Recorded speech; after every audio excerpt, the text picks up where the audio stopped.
පළතුරක් කනවද cake කෑල්ලක් කනවද කියන කතාව තමයි අපි අද කතා කරන්න යන්නේ. හැබැයි ඒ කතාවට ඉස්සෙල්ලා මට ලස්සන කතාවක් මතක් වෙනවා.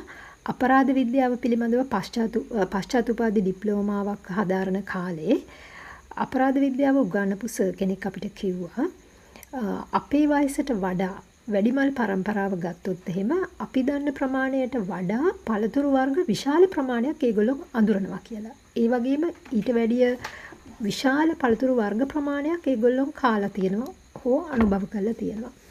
ඒ වගේම එළවලු ಜಾති ගත්තත්, පලා වර්ග ගත්තත්, අල වර්ග ගත්තත් අපිට වැඩිය ගොඩාක් වර්ග ඒගොල්ලෝ දන්නවා. ඒ වගේම අපේ බාල පරම්පරාව ගත්තොත් එහෙම අපිට වැඩිය දන්න ප්‍රමාණය හරිම අඩුයි. ඒ කියන්නේ ගොඩාක් පළතුරු ಜಾති තියෙනවා, අල වර්ග තියෙනවා, එළවලු වර්ග තියෙනවා. අපි දැන් ටික අපි දන්න ප්‍රමාණය අඩු වෙගෙන යනවා. ඉතින් ඒකට හේතු ගොඩක් තියෙන්න පුළුවන්. කැලෑව අඩු වෙනවා. ඒ වගේම අපි නාගරීකරණය වෙලා. ඉතින් ඒ වගේ ගොඩාක් හේතු තියෙනවා. අපිට ඇත්තටම කිව්වොත් දැන් පළතුරු කියලා දන්නේ අර සුපර් මාකට් එකට හරි පොළට හරි ගියාම අර තියෙන පළතුරු වර්ගයේ කීපය පමණයි. ඉතින් ඒ කතාවත් එක්කලා මම ඔයගොල්ලන්ගෙන් මෙහෙම ඇහුවොත් කේක් කෑල්ලක් එහෙම නැත්නම් පුඩින් එකක්, අයිස්ක්‍රීම් එකක් එහෙම තියලා ඒ වගේම පළතුරු වට්ටියකුත් තියලා ඔයගොල්ලන්ට මොනවා හරි තෝරගන්න කිව්වොත් තෝරගන්න කැමති වෙන්නේ මොනවද? මම නම් ස්ථිර වශයෙන්ම යන්නේ පැන් රස පැත්තට. අනේ මන්දා ඒක පුරුද්දද එහෙම නැත්නම් කෑදරකමද එහෙම නැත්නම් අපිට පරම්පරාවෙන් ආපු දෙයක්ද අපේ මොලේ හැටිද එහෙම නැත්නම් අපිට වැඩ වැඩි කියලා ස්ට්‍රෙස් එක අඩු කරගන්නද මට තේරෙන්නේ නැහැ මොකද්ද කියලා. කොහොම වුණත් ඒක තමයි දැන් සිද්ධ වෙන අපේ චර්යා රටාව. හැබැයි එහෙම නොවන පුද්ගලයෝත් ගොඩාක් ඉන්නවා. මම මේ කතා කරන්නේ මම වගේ කෙනෙක් ගැන. කොහොම වුණත් කමක් නැහැ. ඒත් මේ අපරාධ විද්‍යාව පිළිබඳව ඉගෙන ගන්න කාලෙදි තමයි මම මේ සමහර දේවලුත් ඉගෙන ගත්තේ. හුඟ ඈත ඉස්සර මිනිස්සු ආහාර අරගෙන තියෙන්නේ බොහොම කාල පරාසයකට එකපාරයි. ඒ කියන්නේ අපි හිතමු දවස් ගානකට එකපාරක් කියලා. ඒ මොකද හේතුව ඒගොල්ලන්ට ඇත්තටම කිව්වොත් ගොදුරක් හම්බ වෙන්න ඕනේ කෑම ලබා ගන්න. ඉතින් එහෙම හම්බ වෙන වෙලාවට ඒගොල්ලෝ මං හිතන්නේ බඩ පිරෙන්න කනවා ඇති.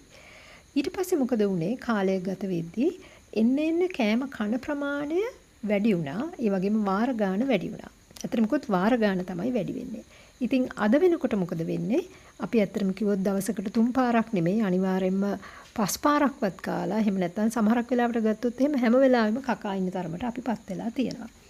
ඉතින් කොහොම වුණත් අපි මේ පරිණාමයට එද්දී හැබැයි මේ අපේ සමහර පුරුදු තාමත් ඉතුරුණා කියලා තමයි විද්‍යාඥයන් පවසන්නේ. ඒ කියන්නේ මම දැන් ආයිත් කිව්වොත් අපිට හුඟ ඈත කාලයේදී හම්බෙන්නේ කෑමක් බොහොම කාලයකට වාරයක්. ඉතින් එහෙමනම් ඒගොල්ලෝ ජීවත් වෙන්න අවශ්‍ය ශක්තිය ඉතුරු කරගන්න වැඩි ප්‍රමාණයක් ආහාර ගන්න ඕනේ. ඒ හින්දා මොකද වෙලා තියෙන්නේ? ඒගොල්ලන්ගේ මොලේ පැණි රස සහ තෙල් අධික කෑම වලට කැමතිලු. ඉතින් ඒ හින්දා සමහර විද්‍යාඥයෝ කියනවා ඒ පුරුද්ද තමයි තාමත් අපිට මේ තියෙන්නේ කියලා. හැබැයි බොහොම කාලයක් ගත වෙලා පරිණාමය වෙලා හැබැයි මේක තාමත් තියෙන්න පුළුවන්ද කියලා ප්‍රශ්නිකුත් අපිට අපෙන්ම අහන්න වෙනවා. මොකද ඊට වැඩිය ගොඩාක් කාලෙ දියුණු වෙලා දේවල් වෙනස් වෙලා අපිත් වෙනස් වෙලා නේද? එතකොට එහෙමනම් ඉතින් ඇයි ඒක විතරක් ඉතුරු වෙන්නේ? පළතුරු වල තියෙනවා පැණි රස. හැබැයි කේක් එකක අයිස්ක්‍රීම් එකක තියෙන පැණි රස ඉතාමත්ම අධිකයි පළතුරුත් එක්ක තියෙන පැණි රසත් එක්ක සංසන්දනය කරද්දී. කොහොම වුණත් අපි මේ කතා කරන්නේ සීනි අධික ආහාර ගැන.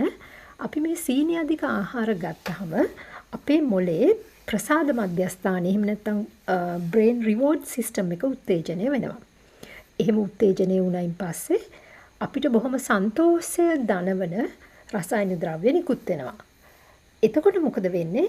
අපි ඇත්තටම කිව්වොත් අපි සතුටටපත් වෙනවා, ඒක රිලැක්ස් වෙනවා නේද? ඒ වගේ දේවල් තමයි අපිට වෙන්නේ. ඉතින් මොලෙත් හරිම පුදුමයි.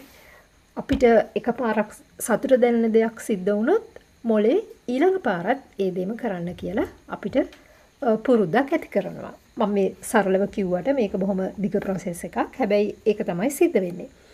ඉතින් එහෙමනම් අපිට මොකද වෙන්නේ? අපි පැන් රස කන්න තවත් මොලේ පැන් රස ඉල්ලන ගානට එනවා. හරි පුදුමයි. ඉතින් ඔය සමහරක් වෙලාවට ඇබ්බැහිය කියන සංකල්පයත් මම හිතන්නේ ඔය එක්කලා වෙන්න ඕනේ පහදන්න පුළුවන් වෙන්නේ. ඉතින් පැන් රස කන තරමටම තවත් මොලේ පැන් රස ඉල්ලනවා අපෙන්.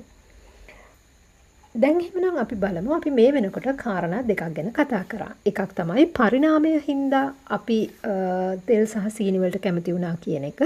අනිත් එක තමයි අපි පැන් රස කනකොට අපේ මොලේ අපේ දැනුමකින් තොරවම තව තවත් පැන් රස ඉල්ලන්න පෙළඹෙන එක ගැන.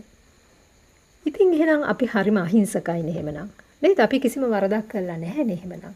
ඒ කියන්නේ එකක් පරිණාමයේ වරද්දක්, එකක් මොලේ වරද්දක්. ඒක එහෙමද?